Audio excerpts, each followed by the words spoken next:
juicio al hermano de Pedro Sánchez, el presidente del gobierno. Los acusados son David Sánchez Pérez Castejón, el que era líder de los socialistas extremeños Miguel Ángel Gallardo y otras 9 personas, fundamentalmente de las áreas de Cultura y Recursos Humanos de la Diputación de Badajoz. También Luis Carrero, un amigo de David Sánchez que trabajó con él en esa oficina de artes escénicas. Su puesto de trabajo está igualmente en entredicho. Aquí la Fiscalía no acusa. De hecho, pidió el sobreseimiento porque cree que en esta historia hay pocos indicios y muchas conjeturas.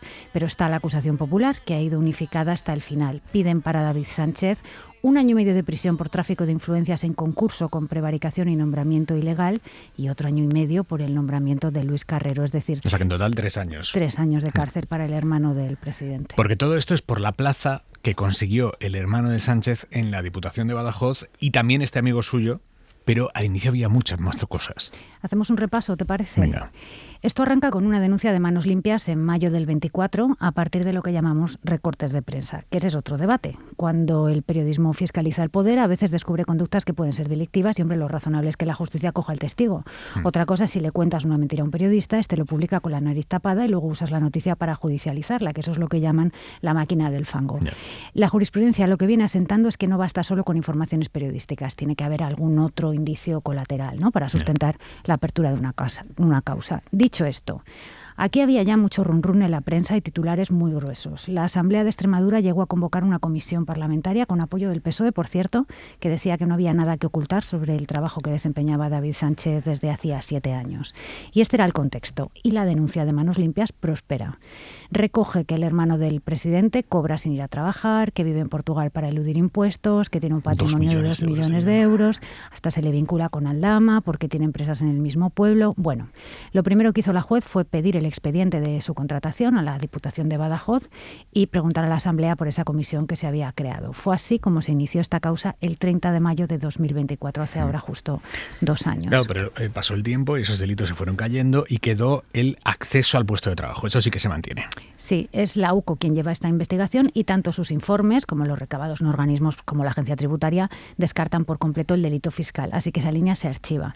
Pero la juez, que era Beatriz Viedma, una magistrada con fama de concienzuda, siguió practicando diligencias en torno a ese puesto de trabajo y eso pasó, por ejemplo, por la incautación de miles de correos electrónicos de los funcionarios de la Diputación de Badajoz que estaban concernidos. Se pidió hasta el de Gallardo, que presidía la Diputación, aunque ahí no hubo suerte en la diligencia. Se encuentra la juez con 2 cosas en esa búsqueda que serán clave. La primera, que cuando se están preparando en octubre de 2016 los presupuestos del ejercicio siguiente, se propone a Gallardo un refuerzo de personal que él califica como excesivo y ahí en esa propuesta no se contemplaba la creación de un puesto como el que luego se convocaría. Sin embargo, en cuestión de días, ya en Recursos Humanos se maneja documentación para la creación de ese puesto de jefe de servicio para coordinar la dirección de 2 conservatorios de la ciudad que dependen de la Diputación. La otra clave estará en un correo de mayo de 2017, cuando se publica la convocatoria del nuevo puesto en el boletín oficial. El director de un conservatorio se lo envía a la directora del otro y el asunto dice hermanísimo.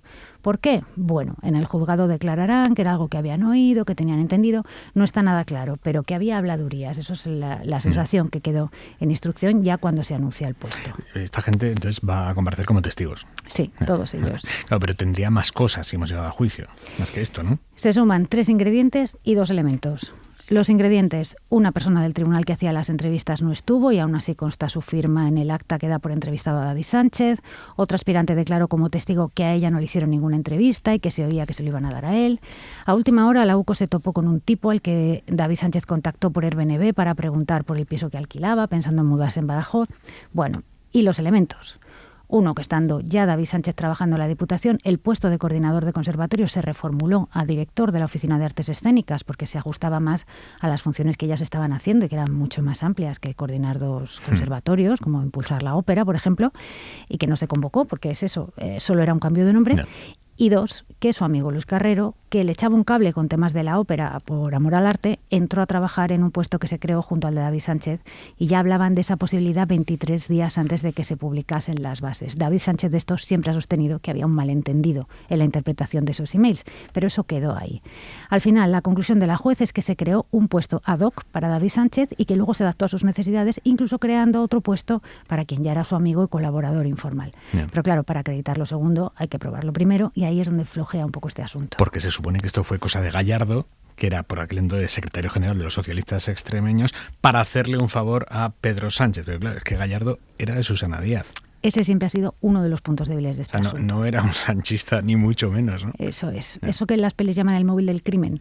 Porque Gallardo apoyó a Susana Díaz en las primarias del PSOE y cuando se ideó la creación de este puesto de trabajo, Pedro Sánchez ya estaba fuera de la dirección del partido buscando por ahí adhesiones. Es verdad que ya había recobrado el poder cuando se adjudicó la plaza, pero la tesis es que se creó ad hoc para David Sánchez desde el inicio. Esto a la Fiscalía no le cuadra y considera que los rumores o que estuviera mirando pisos cuando ya se había publicado la convocatoria del puesto y él buscaba trabajo no es suficiente para hablar aquí de un plan preconcebido, ni muchísimo menos. ¿Y la defensa de David Sánchez qué dice? Pues te lo cuenta su abogado. Emilio Cortés, buenas noches. Hola, buenas noches. Mañana llega la hora de la verdad. ¿Cómo afronta el juicio? ¿Hay posibilidades de absolución? Pues razonablemente sí, porque lo que resulta muy desconcertante es que nos encontremos ahora mismo en las vísperas del inicio del juicio, por lo menos en lo que tiene que ver con David Sánchez. Pero bueno, estamos en esta situación y hay que afrontarla lógicamente con todo rigor, con toda cautela y a la vez con todo entusiasmo. El hecho de que hasta el momento no hayamos conseguido una declaración en instrucción de ausencia de culpabilidad o de falta de indicios contra David no significa que no vayamos a poder conseguirlo en el plenario, pues con todos los costes de naturaleza personal para él que significa esta exposición durante tantos días. ¿Él cómo está? Bien, él está bien, él está con mucho ánimo, con mucha entereza y con muchas ganas de que se sepa la verdad a otro nivel, ¿no? Que ya salgamos del juzgado de instrucción y nos vayamos a practicar la prueba en sentido estricto.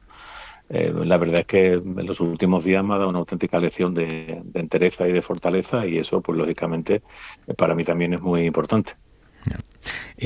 Hay algunos asuntos, nos estaba contando Isabel Vega, bueno, pues más o menos por dónde ha pasado toda la causa. Hay algunos asuntos que efectivamente generan, no sé si la palabra es sospecha, pero bueno, que uno se pregunta que esto cómo pudo ser si eso no estaba amañado. Por ejemplo, el hecho de que los directores de conversatorio se enviaran el uno al otro un mail en el que el asunto decía hermanísimo, pues si la plaza estuviera ya adjudicada. ¿Cuál es su explicación para esto? Que hubiera ya gente hablando de que esa plaza era para el hermanísimo.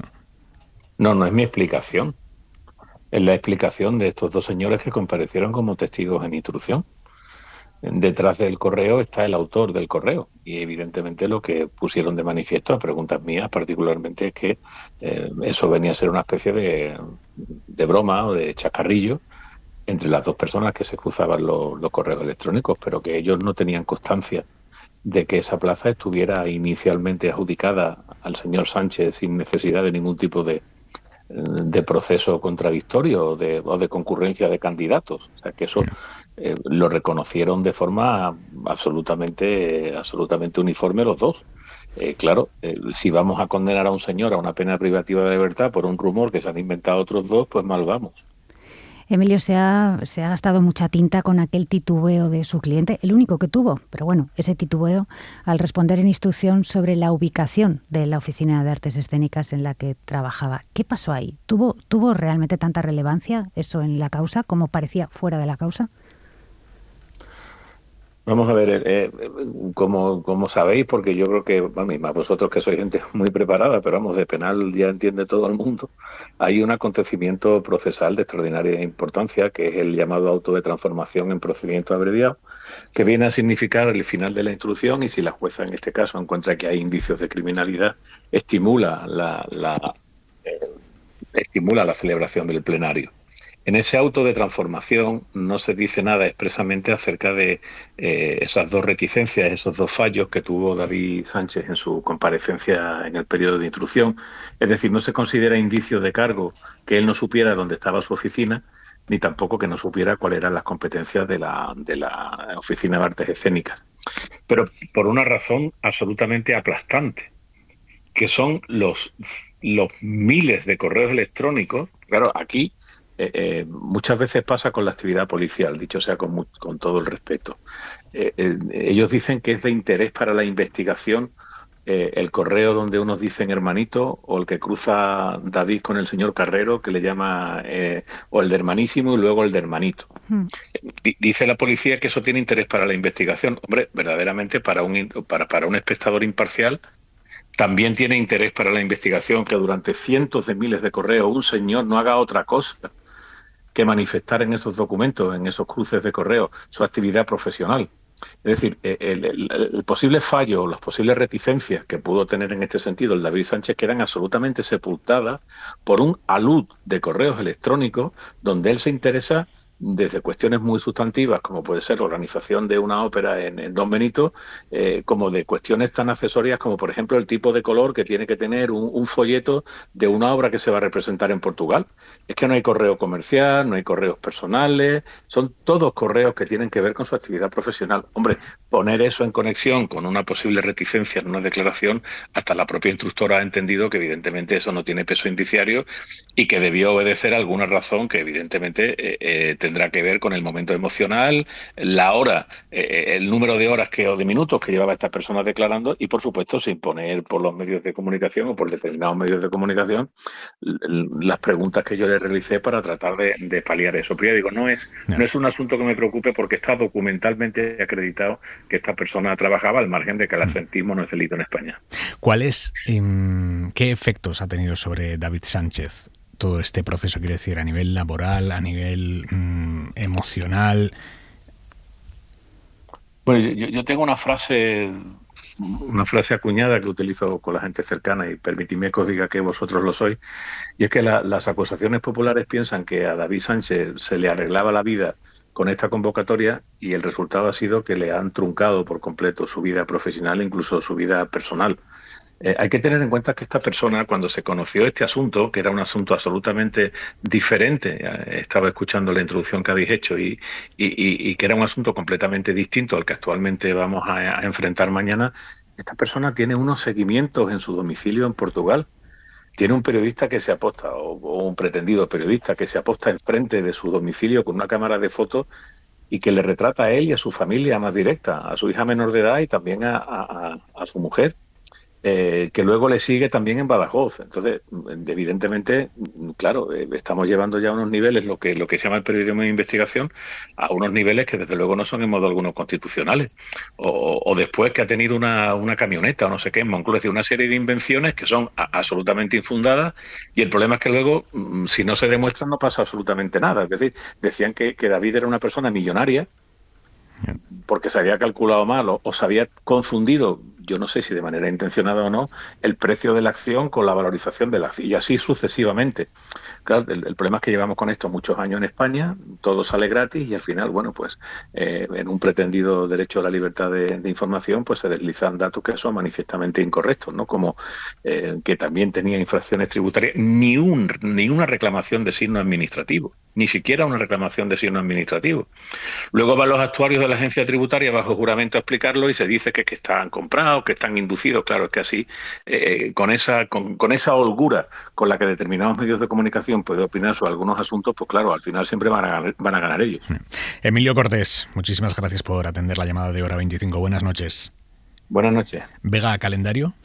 Mañana he pasado cuestiones previas, escucharemos alegaciones técnicas sobre por qué la persona que accede a un puesto puede o no prevaricar, ya que no decide su propio puesto, y sobre el alcance de un tráfico de influencias, que es por lo que está acusado. A partir del lunes los testigos y desde el día 4 los acusados. En principio ese será el último día del juicio, pero pinta que se va a alargar un par de sesiones más.